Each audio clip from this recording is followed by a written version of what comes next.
중동 사태의 진실, HMM, 남우호 피격 사건과 한국 정부의 대응, 국민 보호의 관점에서. 안녕하십니까, 존경하는 국민 여러분.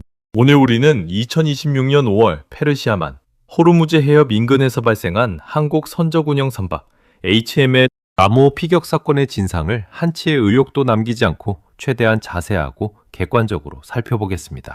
이 사건은 결코 단순한 한 척의 화물선 사고가 아닙니다. 대한민국이라는 나라가 글로벌 에너지 공급망과 해상 무역로에서 얼마나 취약한 위치에 놓여 있는지, 그리고 우리 정부가 국민의 생명과 재산을 보호하는 데 있어 어떤 자세를 가져야 하는지를 극명하게 드러내는 매우 중요한 사건입니다. 정부는 사건 직후부터 진상조사라는 말만 반복하며 모호한 태도를 유지했습니다. 반면 미국은 즉각 이란의 소행이라고 명확히 지목했습니다. 프랑스는 자국 관련 선박이 위협받는 상황에서 항공모함 전단을 출격시키는 단호한 행동을 보였습니다. 우리는 왜 이렇게 신중하고 소극적으로만 보이는 것일까요? 오늘 이 시간을 통해 사건의 모든 경과, 국제적 배경, 정부 대응의 문제점, 과거 유사 사례와의 비교, 그리고 앞으로 우리가 나아가야 할 길을 국민의 눈높이에서 깊이 있게 짚어보겠습니다. 제1부, 사건 발생의 상세 경과와 현장 상황. 2026년 5월 4일 한국 시간 오후 10시 40분경 아랍에미리트 연합의 알코아인항 인근 해역에서 HMM 남우호에 갑작스러운 강력한 폭발과 대형 화재가 발생했습니다. 이 선박은 HMM이 운용하는 38,000톤급 범용 화물선으로 비교적 최근에 건조된 현대적인 선박이었습니다. 승선 인원은 한국인 선원 6명을 포함해 총 24명으로 다행히 인명피해는 발생하지 않았습니다. 그러나 선박 자체는 즉시 항해가 불가능한 상태가 되었고 긴급 구조와 예인이 필요했습니다. 현장 조사 결과 두 차례의 미상비행체 공격이 명확히 확인되었습니다. 첫 번째 공격이 발생한 지 불과 1분 정도 지난 후 두 번째 공격이 이어지는 이른바 더블탭 전술이었습니다. 이는 특정 표적을 확실히 무력화시키기 위해 자주 사용되는 공격 방식으로 특히 이란 형련 수비대가 운영하는 드론 공격 패턴과 매우 일치합니다. 공격은 선박의 선미자연을 집중적으로 노렸습니다. 외판이 크게 뚫리고 내부 기관실까지 심각한 손상을 입었으며 강한 진동과 검은 연기가 선박 전체를 순식간에 뒤덮었습니다. 피해 규모는 자연 외판의 폭 약 5m, 깊이 약 7m에 달하는 큰 구멍이 생겼을 정도로 심각했습니다. 당시 남우호는 닻을 내린 채 조류에 따라 천천히 움직이고 있었습니다. AIS 자동 식배 장치 기록을 보면 선수는 UAE 방향을 향하고 있었고 선미는 이란 쪽 해역을 향하고 있었습니다. 이 위치와 공격 각도는 서로 부합합니다. 사건 직후 선박은 안전한 곳으로 예인되었고 두바이의 대형 조선소에서 정밀 조사가 진행되었습니다. 잔해 분석, 선박 내부 CCTV 영상, 선장과 승무원들의 생생한 증언, 그리고 각종 센서 데이터가 종합적으로 검토되었습니다. 정부 합동조사단이 현장을 확인한 결과 외부 비행체에 의한 명백한 타격으로 결론을 내렸습니다. 그러나 사건 초기 정부의 공식 입장은 화재 원인 조사 중 피격 여부 확인이 필요하다는 매우 조심스러운 태도였습니다. 나중에 고위 당국자가 이란 이외의 다른 주체의 가능성은 상식적으로 매우 낮다고 인정했지만 여전히 공식적으로 단호한 책임 규명을 미루는 모습이었습니다. 미국 정보당국은 사건 직후부터 이란의 드론 또는 미사일 공격이라고 명확히 단정하고 발표했습니다. 제2부, 호르무즈 해협의 전략적 중요성과 미, 이란. 긴장 고조의 깊은 배경, 호르무즈 해협은 세계에서 가장 중요한 해상 요충지 중 하나입니다. 전 세계 원유 수송량의 20%에서 30%가 이 좁은 해협을 통과합니다. 대한민국은 중동산 원유의 상당 부분 의존하고 있기 때문에 이 해협에서 문제가 생기면 국내 유가가 폭등하고 물류 공급망이 마비되며 산업 전반과 국민 생활에 직접적인 타격이 발생합니다. 현재도 해협 주변에는 한국 선박 수십 척이 위협을 받고 있으며 하루에도 수억 원대의 경제적 손실이 누적되고 있습니다. 2026년 초 미 이스라엘 연합의 이란 본토 공습 이후 상황은 극도로 악화되었습니다.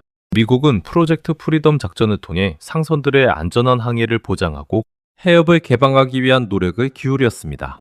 트럼프 대통령은 남우호 사건 직후 이것은 명백한 이란의 공격이라고 공개적으로 지목하며 한국 정부의 작전 참여를 강하게 촉구했습니다.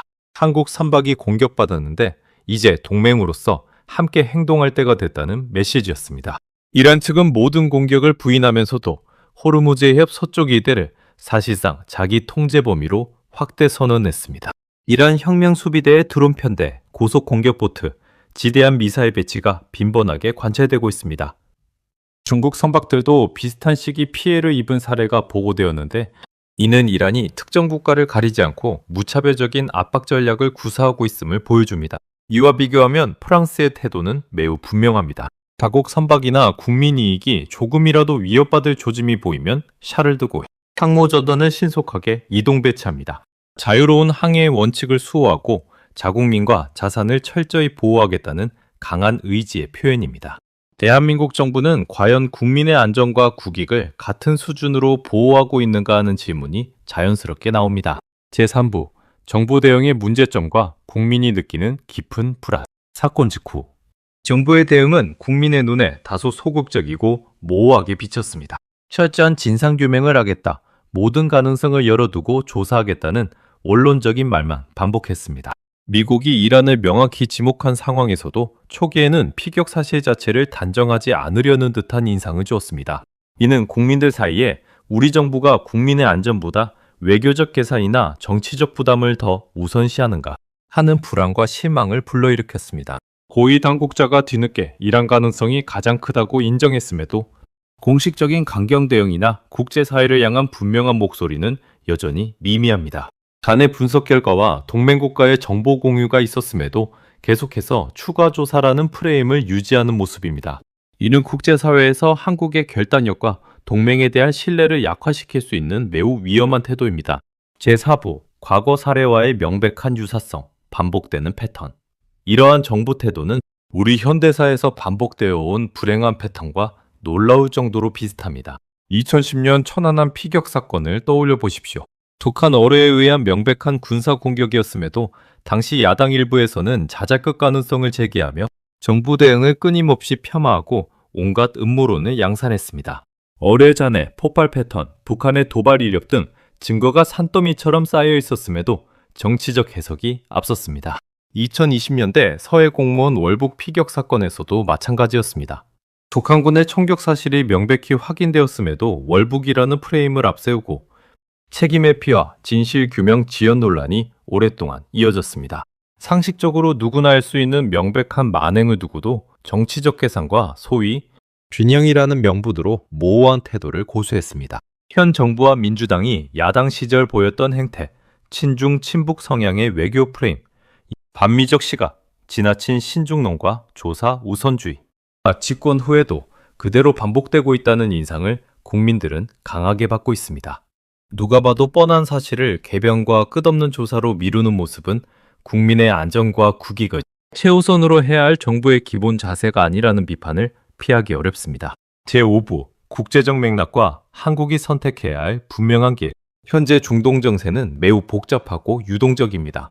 한국은 미국의 오랜 동맹국인 동시에 경제적으로 중국과 이란과도 밀접한 관계를 유지하고 있습니다.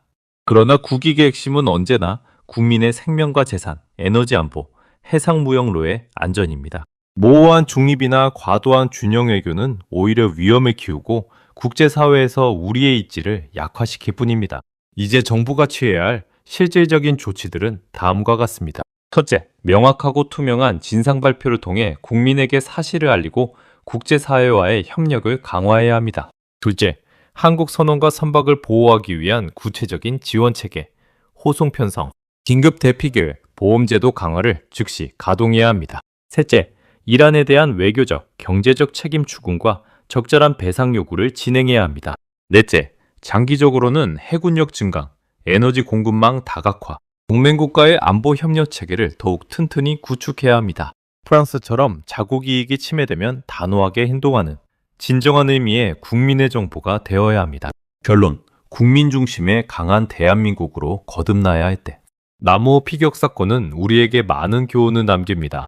대한민국이 글로벌 공급망과 에너지 안보에서 얼마나 취약한지를, 그리고 강대국 사이에서 주권과 국익을 어떻게 지켜야 하는지를 뼈저리게 일깨워줍니다.